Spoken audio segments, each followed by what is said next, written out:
안녕하세요. 나무병정TV입니다. 지난주에 이번 총선의 사전선거 결과에 대한 확률적 분석을 한 영상을 올렸는데요. 이것과 관련해서 의미 있는 해외 학자의 연구가 나왔더라고요. 미시건 대학교의 월터 미베인 교수가 우리나라 총선에서 외부적 개입이 있었을 가능성이 높다는 연구 결과를 내놓았습니다. 관심 있는 분들은 한번 보시면 좋을 것 같아요. 제가 올린 영상에 대해서 많은 분들이 공감도 해주시고 긍정적인 댓글도 달아주셔서 감사하다는 말씀을 드립니다. 몇몇 분들은 제가 활용한 방법에 대해서 동의할 수 없다는 의견도 올려주시더라고요. 예를 들어서 이 사전선거 조작 여부를 분석하는데 왜 통계 확률을 쓰느냐, 또 이 전체 투표자들 중에서 사전선거 참여자를 표본으로 보고 그렇게 분석을 할 수 없다, 이런 얘기도 많이 하십니다. 이런 분석을 해도 되느냐? 결론부터 말씀드리면 당연히 가능합니다. 단 이거를 위해서 제가 두 가지를 가정을 했는데요. 제가 가정했던 두 가지가 뭐냐 하면, 사전선거와 본선거 사이 기간에 지지 후보나 지지 정당이 바뀌지 않았다는 걸 가정을 했습니다. 그 한 3, 4일 정도 기간이 있잖아요. 그 사이에 지지 후보가 바뀌었다면 제 분석이 맞지 않겠죠? 내가 사전선거를 가건 본선거를 가건 언제 가서 투표해도 결과 똑같다. 그러면 당연히 표본으로 선정하는 게 아무 문제가 없습니다. 자, 또 하나 가정한 것은 무작위 추출입니다. 이 문제는 계속 많은 분들이 문제 제기를 하시던데요. 사전선거에 특정 정당 지지자만 몰렸는데 어떻게 그 무작위 추출을 가정하냐, 이런 의문인데요. 이거에 대해서는 이미 또 다른 분들이 분석을 또 하셨더라고요. 민주당 지지자만 특별히 사전선거에 몰린 건 아니다. 그거는 데이터로서 이미 증명이 된 거기 때문에 그거에 대해서도 문제 삼을 수 없다고 저는 생각을 합니다. 자, 이 두 가지를 가정을 하면 사전 참여자를 표본으로 선정해서 분석하는 것이 아무 문제가 없습니다. 참고로 지난 영상에서 제가 그 Z 테스트 할 때 쓴 검정 통계량을 이렇게 썼는데요. 좀 더 정확히 얘기하면 이런 식으로 쓰는 게 정확합니다. 이렇게 모집단의 수가 제한되어 있기 때문에, 그리고 모집단에 비교해서 표본 크기가 굉장히 크기 때문에 그때는 요 뒤에 요거를 곱해주는 게 좀 더 정확한 계산이 됩니다. 실제로 이제 이렇게 계산을 하면은 사전선거가 발생할 확률은 더 낮게 계산이 되겠죠. 왜냐하면 이 표본 평균의 분산이 더 작아지기 때문에 그렇습니다. 그러니까 Z값은 더 커지고요, P값은 더 낮아지게 됩니다. 그래서 이번 사전선거가 발생할 확률은 더 낮게 계산이 되는 겁니다. 사전선거 결과의 확률을 계산하는 것이 좀 복잡해 보이지만 사실은 그 원리가 매우 간단하다는 것을 비유를 통해서 이번 영상에서 한번 설명드려 볼까 합니다. 항아리에 여러 개의 공이 담겨 있는데요. 그 중에서 특정한 색깔의 공을 뽑을 확률을 계산하는 것과 사전선거 결과의 확률을 계산하는 것이 사실은 같은 문제입니다. 이 항아리 안에 공이 100개가 있습니다. 그 중에서 이제 절반 50개는 빨간 공이고요. 나머지 50개는 파란 공입니다. 근데 이 중에서 이제 일정 수의 공을 뽑을 때 예를 들어서 한 40개를 뽑는다고 해보죠. 그 중에서 빨간 공이 30개 이상 나올 확률은 얼마가 될 것인가? 임의로 뽑은 40개 중에서 빨간 공이 30개 이상 나올 확률은 대충 얼마쯤 될 것 같으신가요? 10%까지는 좀 안 될 것 같죠? 한 1%쯤 될 것 같기도 하고 좀 더 낮을 것 같기도 하고, 이 문제는 사전선거 결과 확률 계산하는 방법과 똑같이 계산을 할 수가 있습니다. 자, 사전선거가 이렇게 결과가 나왔다 하는 예시를 한번 들어보죠. 전체 투표에 참여한 사람들이 100명인데요. 그 중에 특정 후보 A를 지지한 사람이 50명이라고 가정을 해보죠. 그런데 그 100명 중에서 사전투표에 참여한 사람은 40명이고요. 본투표에 참여한 사람은 60명이라고 가정을 하면 이 사전선거 참여자 40명 중에서 A 후보에 투표한 사람이 30명 이렇게 나왔다. 그러면은 이런 결과가 나올 확률이 얼만가 하는 거를 쉽게 계산해 볼 수가 있습니다. 자, 이것은 앞에서 전체 100개의 공에서 40개를 뽑았는데 그 중에 30개 이상이 빨간 공일 확률하고 똑같은 거죠. 그런 식으로 확률을 계산할 때 사용하는 분포가 초기하 분포라는 게 있습니다. 자, 그러면 40개 중에 빨간 공이 30개 이상일 확률은 얼마냐? 결과부터 알려드리면요. 0.00004입니다. 자, 여러분 앞에서 대충 한번 추정해 본 확률과 비교해서 어떤가요? 이게 훨씬 낫지 않나요? 예를 들어 1% 정도 될 것 같다라고 예측을 했다면 실제 확률은 그거 10,000분의 1 정도밖에 되지 않습니다. 자, 원래 인간의 뇌가 확률 계산, 특히 매우 낮은 확률을 계산하는 데 있어서는 적합하지 않게 설계가 되어 있다고 합니다. 실제보다 굉장히 높게 추정하는 그런 성향이 있다고 해요. 실제로 이 확률은 어떻게 계산하느냐 혹시 궁금해 하실 분도 계실 것 같아서 초기하 분포 확률 계산법을 소개를 해드리면요. 이렇게 계산을 합니다. 예를 들어서 정확히 30개가 빨간 공일 확률은 이제 이 공식에 대입하면 됩니다. 어쨌든 30개만 딱 빨간 공일 확률은 0.000035. 앞에서 계산한 30개, 31개, 32개 다 합친 것과 큰 차이는 없죠. 확률 계산하는데 필요한 그 파라미터들은 모집단 크기도 있고요. 표본 크기. 이 경우에는 모집단은 100이고 표본은 40이죠. 그리고 모집단에서 빨간 공 수는 50이고요. 표본에서 빨간 공 수는 30이고요. 그래서 이렇게 그 4개의 값만 집어넣으면 계산이 됩니다. 그러면 이 방법을 통해서 이번 총선에서 종로구의 사전선거 결과가 나올 확률을 한번 계산을 해보죠. 자, 종로구 선거 결과를 살펴보면요. 총 투표자는 95,239명이었는데요. 그 중에 54,902명이 최종적으로 민주당 후보를 뽑았습니다. 그런데 사전선거에 참여한 47,200명 중에서는 39,43명이 민주당 후보를 뽑았죠. 자, 이렇게 될 확률은 어떻게 계산할 수 있겠느냐?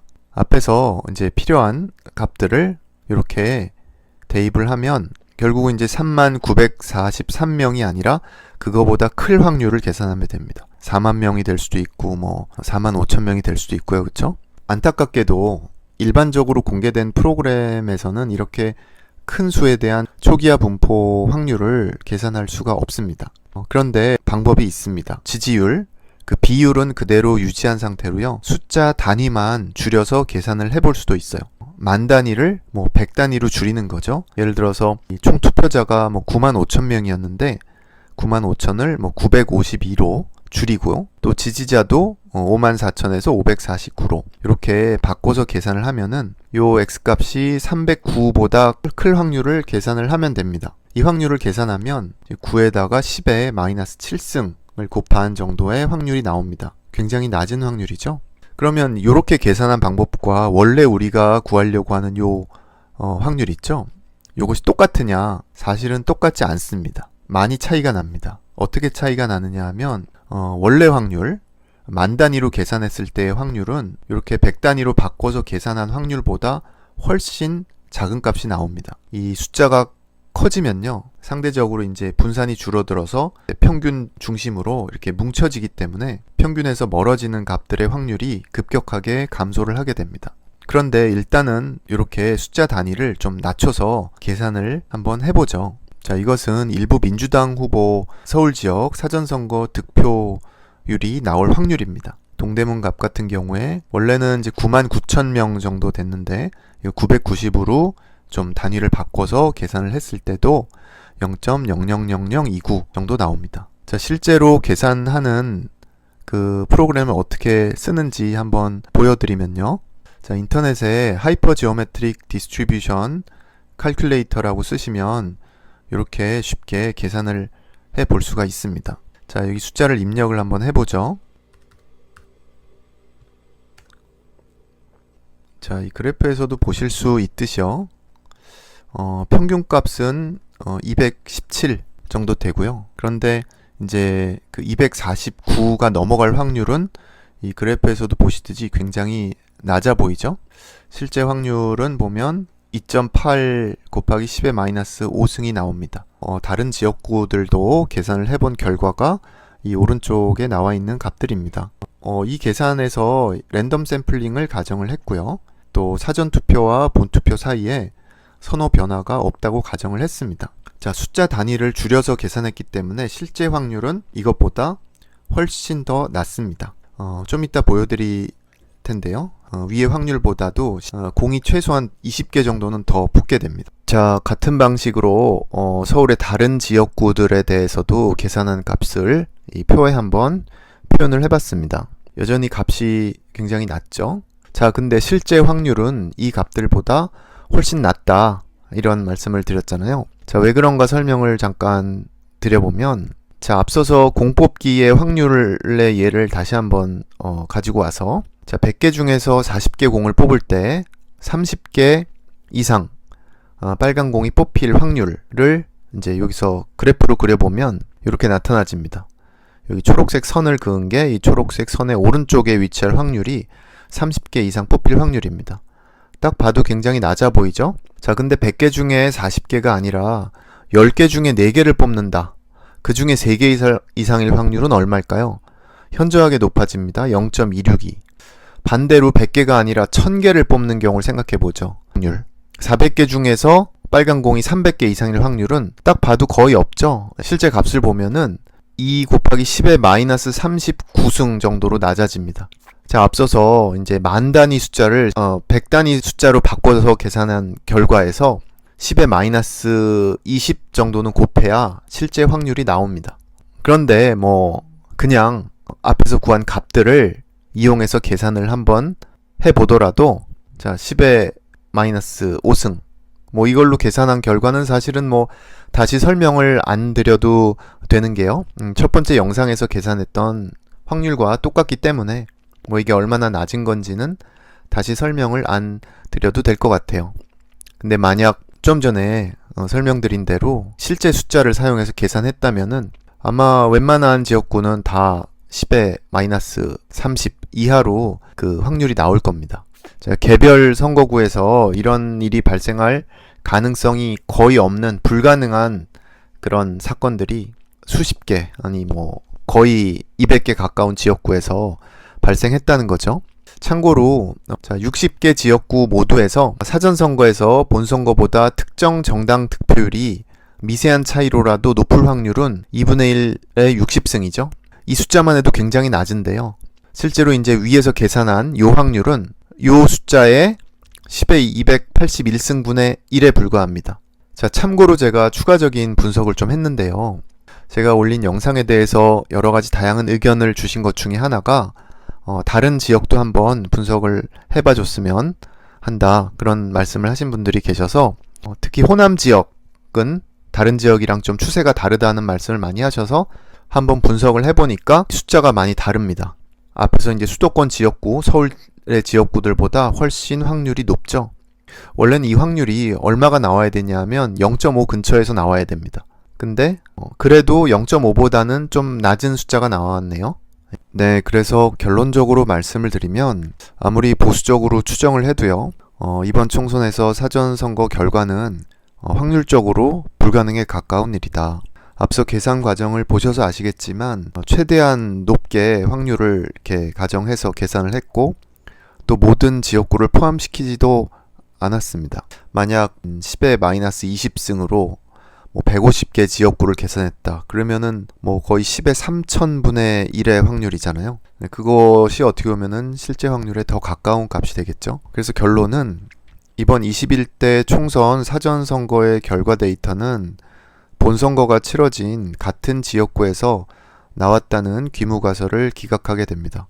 통계적으로 가설을 검증하는 방법은 일단 가설을 설정해 놓고 그 가설의 기초에서 확률을 계산했을 때 그 확률이 매우 낮으면은 가설을 기각하는 이런 방식으로 검증이 이루어집니다.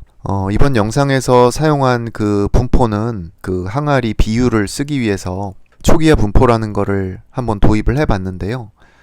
숫자가 커지면은 정규 분포하고 거의 값이 비슷해지기 때문에 어떤 분포로 쓰나 결과는 똑같습니다. 네, 영상 시청해 주셔서 대단히 감사합니다.